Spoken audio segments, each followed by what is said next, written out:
Time for a market review. We are going to answer everyone's favorite question. Is the bear market here? It is everyone's favorite question, even though we've been in a bull market this whole time. That's okay though, we'll keep checking. We'll keep poking and asking, is it dead yet? Is it dead yet? And who better to help us in poking something to see if it's dead than Alex from Macro Ops. He is our macro and market expert. Super smart guy, love his stuff. So we're gonna break it down like we always do into the trifecta: macro, sentiment, and technical analysis. That's how you review a market. That's how you make Druck proud.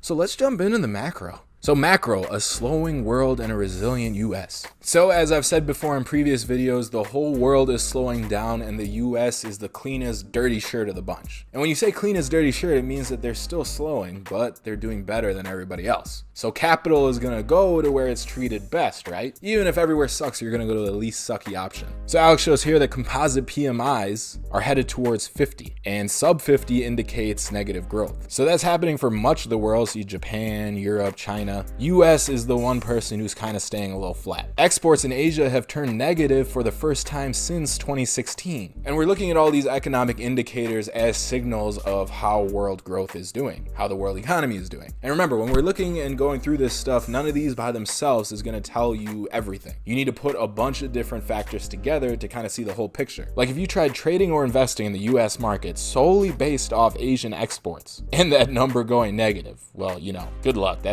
I don't see how that's gonna work. You're putting together different points for the full picture. So like we said, the US is the cleanest dirty shirt, but it's not immune to the slowdown. Inflation adjusted sales recently fell really hard, which you can see right here. And if this turns negative, then the chances for a recession coming soon shoot up. So we gotta watch this data point right here, which we will do for you on this channel. So if you haven't already, subscribe, hit that bell too so you get a notification if retail sales ever cross. So here's that same retail sales indicator, but with a month look. So retail sales recently saw their largest monthly decline since 2009 right here. That's not a good signal. Now Alex says retail sales are important, but it's the labor market that drives consumption. Makes sense, right? More jobs, more people are going to have money and they're going to buy more stuff, which is good for the economy. So there is one concerning signal, which is something we always track at Macro Ops because it's a great predictor of a recession coming. But we look at the unemployment rate and its moving averages, which you can see right here. So recently the unemployment rate crossed past its 12-month moving average. And the last time that happened was September 2016. Now, if the unemployment rate crosses above its 36-month moving average, which is this red line right here, well, that has a strong history of signaling a recession. Now, this did cross the 12-week,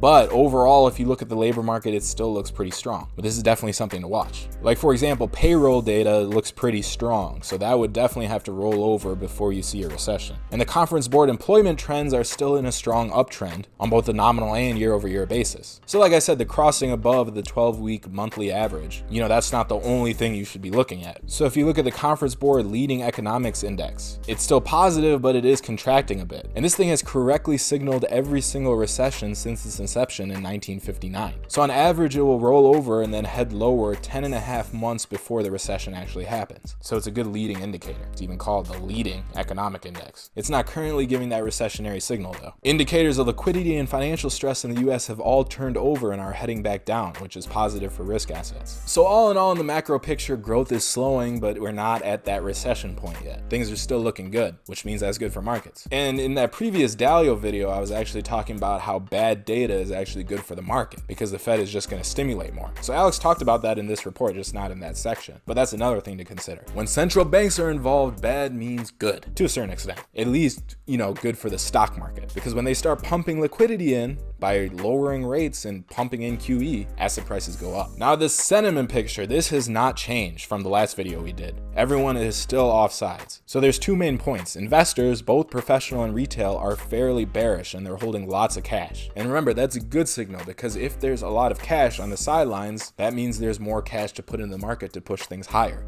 If everyone was already fully invested, then there's only one way for stocks to go, right? Because they got to sell. And two, they're more bearish on US stocks relative to emerging markets and are positioning accordingly. Again, that's bullish for US stocks because if everybody is in emerging markets, then when they eventually flood out, there's only a few places they could go. One of those being the US stocks. Again, more firepower that is not in the market yet, so it could push prices higher. So the Bank of America Merrill Lynch Fund Manager survey showed that hedgies are holding their lowest amount of equities since 2016. More firepower, and that means they're holding their highest level of cash since January 2009. Lots of cash on the sidelines. So allocations to emerging market stocks are back near the highs reached in 2017. That makes these EM equities the #1 consensus thing that everyone's overweight. And we know in markets you don't want to be playing that consensus trade. So the cumulative flows into both EM stock and bonds are back near all-time highs right here. And like I explained before, that's plenty of fuel for an EM reversal, should the market rethink its bullish stance. Allocation to US equities has fallen into negative territory, making US stocks the second least favored region. Why? Our system, the NASDAQ All-Stars, is doing great. We love US stocks. The Investor Confidence Index for North America shows extreme negative investor sentiment in the US market. It just reached new cycle lows. Remember, if people are bearish, that means the bull market is going to continue, because bull markets don't die on pessimism, they die on euphoria. The TD Ameritrade Retail Investor Movement Index, which tracks the actual trading and actual positioning of over 11 million retail accounts, showed that retail traders dumped their holdings into the December low and have not been buying this rally. Damn, they must be feeling some FOMO right now. But hey, if you're feeling some FOMO, you should definitely check out my FOMO trading guide. I list tips and tricks for you to overcome that FOMO. And these are tips and tricks you could honestly use to overcome any of your emotions. Definitely click the link that I put above in this video or down below in the comments and description. Go to that page, throw in your email, and I will send this to you for free. It's awesome. You'll like it. So remember, another thing we like to look at to see if we're in a euphoria stage that should kill a bull market is margin. So right now, the year-over-year NYSE margin debt is negative. When we see euphoria, we should be seeing spikes in this leverage. Like here, 99, here, 2008. Look where we are right now. We're at low levels. Bull markets end when people get over leveraged and need to deleverage really fast. That's where you get these crashes. Look how fast they deleverage. And if you look at redemptions, the US has reached similar levels as a percentage of AUM as that of major past market lows. So people are pulling their money out of funds because they're bearish. Again, all this money and all this bearishness is just fuel for the bull, because eventually these guys got to change their tune, right? Have all this FOMO missing out. Eventually they're going to capitulate and put their money in, which is going to push stocks higher. Now let's check out the technicals. Record breadth thrusts. So this rally that we had off the December lows has been very powerful in breadth. And breadth is basically how many stocks out of the total are moving up. Like, you want all the stocks pretty much moving together higher. You don't want just a few big names pulling the market, because when that happens, it's likely that they're just going to turn around. You want a healthy breadth. So Alex uses a Marty Zweig indicator, which he tweaks a little bit to give him a signal about breadth. So when this thing triggers by going above this line right here, it's usually a major buying signal. And you can see what happened last time it triggered. You know, each time it triggered, the market was heading higher. The advanced decline line, which is the blue line right here, it just hit a new cycle high. An advanced decline line tells you how many stocks are advancing versus declining, which is again an indicator of the breadth of the market. You want more of the stocks advancing together. So the VIX typically stays elevated in a bear market and has never fallen below 15 during an ongoing bear market over the past 30 years. So there's pretty much no way we can be in a bear market with the VIX so low, which bears the question, maybe this isn't a bear market? Oh man, I love when the jokes are already written for me. Cyclical versus defensive stocks, this orange line, it's moving higher. So we explained this in a previous video, but you want cyclical stocks, which people invest in when the risk is on, to be doing better than the defensive stocks. Because if people are in defensive stocks, you know, they're scared. The market isn't going to do as well. So this is moving in the right direction. So the market, in Alex's view, is a little overextended right now. So he's expecting some short-term chop movement, you know, sideways, or a pullback, which I agree with. You know, in one of my systems where I just rotate between SPY, TLT, and cash, we actually just took profits recently right here. And this was one of those times where we didn't actually hit the target. We were like 40 cents away. But, you know, this is actually one of the hardest parts about systems, is that little bit of discretion near that target. Because when you're 40 cents away or so close and things do start going sideways, sometimes you're better off just taking your profits. So we didn't completely get out of the position. We took 25% profits, but it was the same idea we had, that we might be seeing a short-term pullback right here. But anyway, all in all, the bull is intact. Things are looking good. The bear is not here. And you know, if the bear was here, I would make a video about it and I would tell you. So if you want to make sure that you see that video, then subscribe to this channel and hit that notification bell so that you get an email notification when that video comes out. I'm gonna let you guys know. So subscribe and I will see you in the next video. We publish videos 7 days a week. It's a lot and it's fun. Come join us. All right, subscribe and I'll see you in the next video. Stay fallible out there.